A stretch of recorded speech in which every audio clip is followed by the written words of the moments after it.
हाँ, ठीक है, राइट। सो जितने भी वापस हम कनेक्ट हो रहे हैं क्योंकि नेटवर्क लाइट बिट का प्रॉब्लम हुआ था, राइट। सो याद रखिए, मूसा का जीवन अगर आप देखोगे तो कहता है मूसा मिस्र में क्या था? राजकुमार था। और उसके अपने सपने रहे होंगे, लेकिन परमेश्वर ने बुलाया 40 वर्ष जंगल, 40 वर्ष लोगों की सेवा की नहीं की। वो राजा था, उसके सपने रहेंगे ना, आया नहीं? जैसे आपके भी सपने है कि नहीं? लेकिन तभी भी कहता है कि वो जब प्रभु का बुलावा था आया, अपने लाइफ से उसने प्रभु का काम किया, अपने लाइफ से परमेश्वर की बातें की। उद्धार ये टॉपिक ही ऐसा है कि हमने उद्धार पाया तो ये जो लाइफ है प्रभु तेरे लिए, ये कॉन्सेप्ट आप समझिए, नहीं तो आज हम और आप सब क्या हो जाएंगे? Thank you Lord. आइए पढ़ते हैं ये क्या मूसा ने अपने सपना पूरा किया कि नहीं किया? क्या हो गया? आपका ध्यान है यहां पर, वो होते रहेगा, यहां पे ध्यान दीजिए, राइट। क्या मूसा ने अपने सपने पूरे करे? हाँ या नहीं? एग्जैक्टली करे, उसके बाद नहीं करे। दूसरा क्या? परमेश्वर, पढ़ो, परमेश्वर का उद्देश्य पूरा हुआ। क्या परमेश्वर का उद्देश्य पूरा हुआ? हुआ या नहीं? हुआ। काम नहीं करता।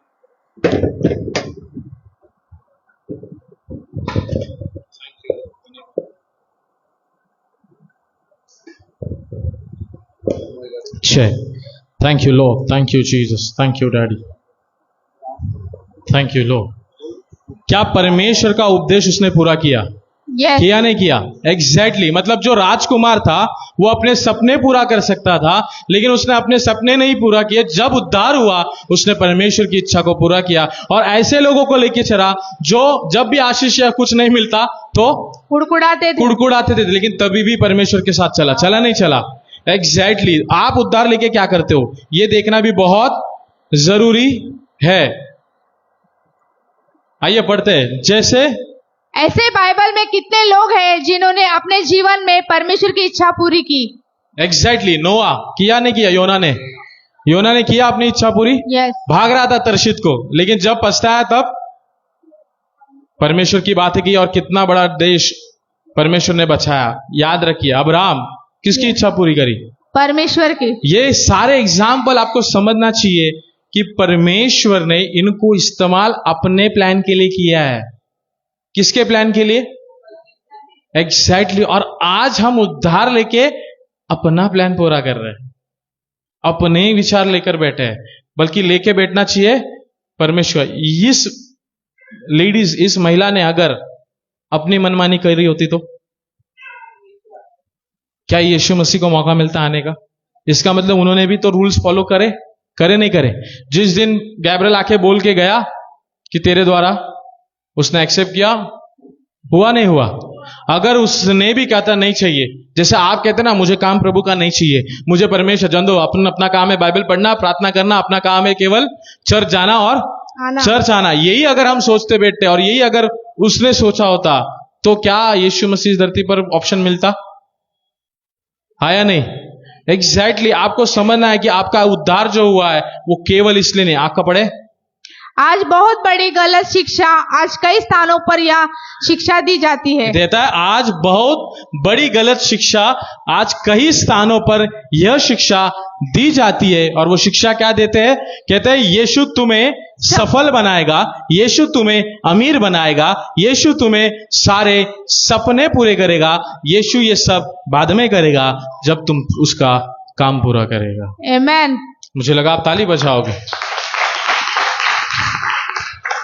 इसका मतलब परमेश्वर, आज बहुत से लोग केवल यही चीज दिखाते हैं, केवल ये कि आइए आपका आशीष मिलेगी, आइए आपको सब मिलेगा। बॉस नहीं मिलेगा जब तक आप खुदा का काम नहीं करोगे, जब तक आप खुदा के वचनों में फॉलो नहीं करोगे। ये पास्टर, ये लीडर यहाँ पे जो खड़े होते हैं, ये सर फोड़ देंगे आपको आशीष के लिए, लेकिन मिलेगी नहीं जब तक आप पास्टर, आपका लीडर, आपके अगुवे नहीं कर सकते। इसलिए उद्धार अगर आया है तो उद्धार इसलिए आया है कि आपके द्वारा उसकी छवि दिखे, उसके काम दिखे, उसके विचार दिखे, ना कि अपनी योजनाएं दिखे। बाइबल कहती है पहले उसका राज्य, जैसे हमने कहा कि सफल बनाएगा, अमीर बनाएगा, सपने पूरे करेगा, नहीं, बाइबल कहती है पहले उसका राज्य। मत्ती 6:33 देखो क्या कहता है। पहले तुम उसके राज्य और धर्म की खोज करो तो ये सब वस्तुएं भी तुम्हें मिल जाएगी। कहता है पहले उसके राज्य और धर्म की, और जो वस्तुओं की चीजें आप सोच रहे हो ना, वो बोलता है बाद में मिल जाएगी। और मैं आपको जो पढ़ा रहा हूं ना, वो 6:33 है।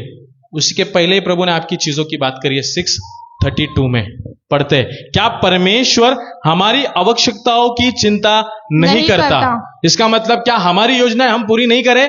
सवाल आया होगा ना। क्या हम हमारे लिए घर नहीं बनाए? क्या हम हमारे लिए अच्छा लाइफ नहीं रहे?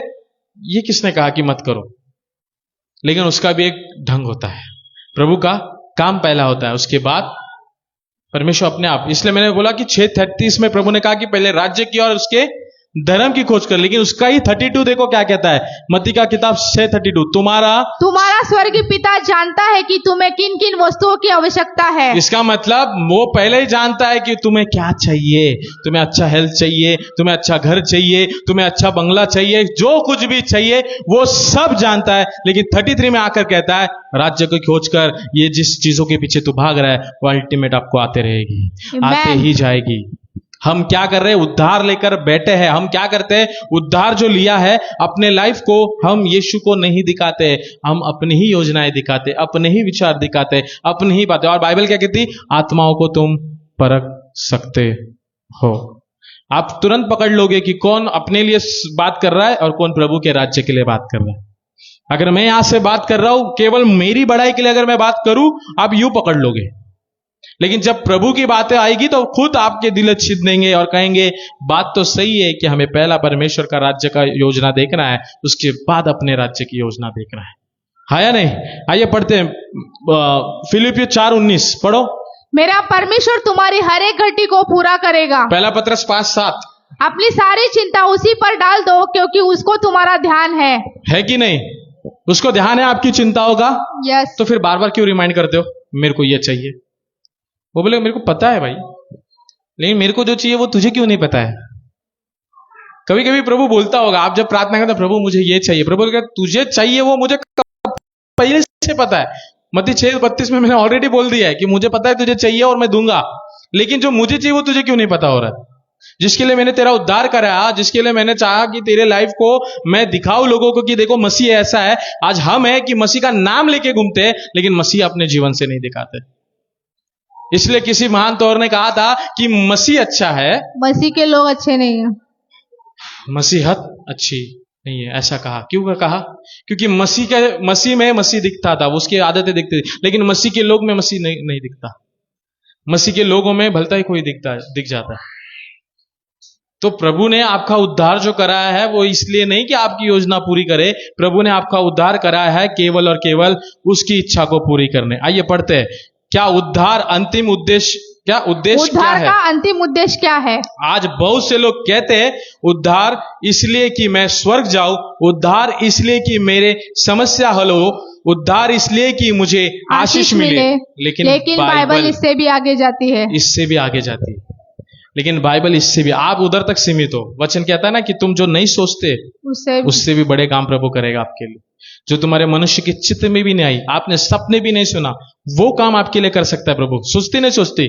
इसलिए बाइबल ये तुम्हारी जो स्वर्ग जाने का सोच है, समस्या जो प्रॉब्लम लेके बैठे हो, आशीष लेके, बोलता है इससे भी और टॉप पे सोचती है बाइबल, उससे भी और टॉप। क्या सोचती पता है? तीतुस 2:14, जिसने अपने आप को हमारे लिए दे दिया, जिसने अपने आप को हमारे लिए दे दिया कि हमें हर प्रकार के अधर्म से छुड़ा ले और शुद्ध करके अपने लिए एक ऐसी जाति बना ले जो भले भले कामों में सरगर्म हो। कहता है कि शुद्ध करके अपने लिए क्या बनाए? ऐसी जाति बनाए जो हर प्रकार से अधर्म से हमको क्या किया है? छुड़ा है। और क्या करना है? उसके लिए भले भले काम करने वाली बने। क्या सच में भले भले हम काम करते हैं?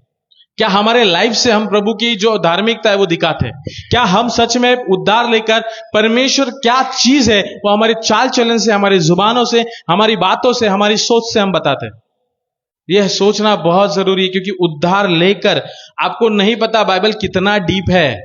आप पढ़ते जाओगे ना, आपको एक एक चीज ऐसा देगा ना प्रभु, पता भी नहीं लगेगा। जिस उद्धार का नाम सुनते थे वो उद्धार इतना इंपॉर्टेंट था जिसको हमने हल्के में लेके बैठे थे, सिर्फ आते थे और जाते थे। अपने लाइफ को लेकर समझना बहुत जरूरी है। प्लीज आप समझिए आगे। इसलिए उद्धार का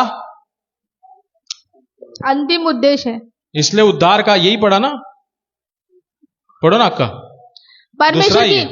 परमेश्वर की महिमा करना, मसीह के स्वरूप में बदलना। एक मिनट रुको, क्या चेंज हुआ ना?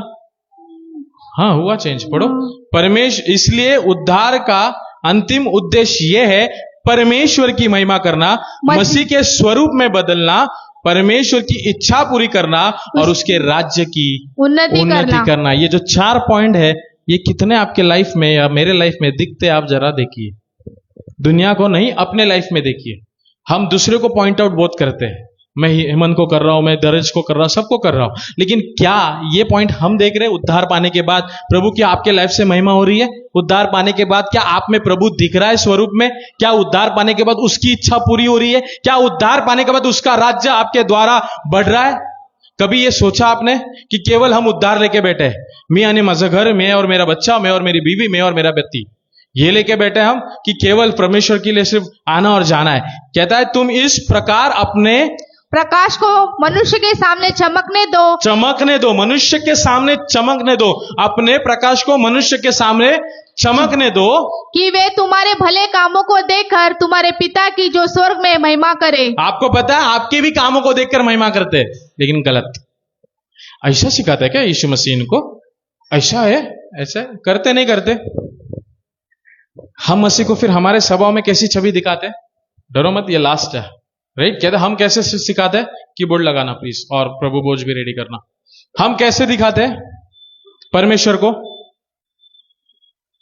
हम कैसे दिखाते हैं?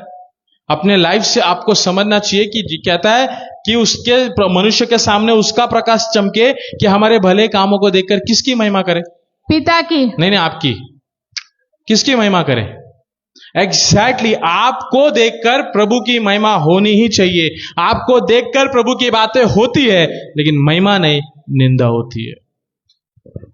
होती नहीं होती? कभी ये गौर किया कभी आपने? मैं ये नहीं कहता कि आपकी निंदा होगी ही नहीं, होती है तो अच्छा है। जिसकी आदत है निंदा ही करना, वो तो करेगा, उसका न्याय होगा। जो आपको बार बार गलती बोल रहा है, वो एक दिन उसका न्याय होगा। लेकिन आप क्यों गलत जा रहे हो? आप क्यों अपने उद्धार का गलत इस्तेमाल कर रहे हो? आपको परमेश्वर ने उद्धार किया, उसकी योजना पूरा कर रहे हैं, तो आप क्यों अपनी योजना पूरी कर रहे हो? Got my point? तो अपने लाइफ को लेकर परमेश्वर में सीरियस रहिए कि परमेश्वर ये जो तो उद्धार मुझे दिया है, मेरे से भी अच्छे अच्छे बाहर पड़े हैं, लेकिन तूने मुझे चुना है। अगर मुझे चुना है तो मेरा काम है तेरे गुणगान गाओ, मेरा काम है कि मेरे द्वारा तू दिखे, मेरा काम है कि मेरे बोली में तेरे वचन दिखे, मेरा काम है। आपको पता है मुंह खोलते ही लोग पकड़ सकते कि आप कितने वचन में हो। मुंह खोलते ही आपको समझ जाओगे कि आपके अंदर कितना वचन भरा है और आप कितने परमेश्वर के साथ बड़े हो। आपका मुंह ही बता देगा। तो ये याद रखिए, अगर मुंह बता देगा, स्वरूप बता देगा, नजर बता देगी, चाल चलन बता देगा, तो आपको रहना कैसा है? फिर परमेश्वर के जैसे रहना है कि अपनी ही योजनाओं को पूरी करते हैं। तो आज चिंबुर कलीसिया और जितने हमें देखेंगे, हम क्षमा चाहते पहले बीच में कट हुआ, लेकिन मैं आपको बताऊं जितने हमें देखेंगे, आपको ये याद रहना चाहिए कि आपका उद्धार, ये वर्ड में भी रिकॉर्ड हो जाए हेवन में। मुझे नहीं पता, कह देगा प्रभु कि एक दिन देवेंद्र सावंत ने बताया था कि उद्धार केवल तेरी योजना पूरी करने के लिए नहीं था, लेकिन तू केवल योजना पूरी करते बेटी खुद की, मेरे बारे में सोचा ही नहीं। तो अपने लाइफ को समझिए, 24 घंटे में हम कितना प्रभु के लिए कर रहे हैं, कितना परमेश्वर का काम कर रहे हैं, कितना हम प्रभु की छवि दिखा रहे हैं। मैं ये नहीं कहता कि बाहर जाके गॉस्पल दो, नहीं, पर मैं ये देता हूं कि आपके स्वभाव को देखकर लोग ढूंढ के आएंगे, बाइबल बताती है। लेकिन आपको ढूंढते नहीं, आपसे देख के भागते। आपको देख के भाग जाते, नहीं ये तो जब भी देखो बुराई करते बैठते। अरे क्यों? बुराई का आदत प्रभु का है, इसकी उसकी चुगली का आदत प्रभु का है। परमेश्वर का स्वरूप दिखना मतलब दिखना ही है, कोई ऑप्शन है ही नहीं। टर्म्स एंड कंडीशन, अगर मॉल में जाते हो अपना सामान बाहर रखना है तो रखना ही है। प्रभु में अगर उद्धार पाया है तो अपने लाइफ में प्रभु की योजना पूरी करनी है, मतलब करनी है। आइए प्रभु को धन्यवाद दें तालियों के साथ। अपने स्थान पे आप खड़े रह सकते हैं। थैंक यू लॉर्ड, धन्यवाद प्रभु, धन्यवाद, थैंक यू जीसस। जो लोग प्रभु भोज में भाग लेते वो आगे आए और प्रभु भोज के लिए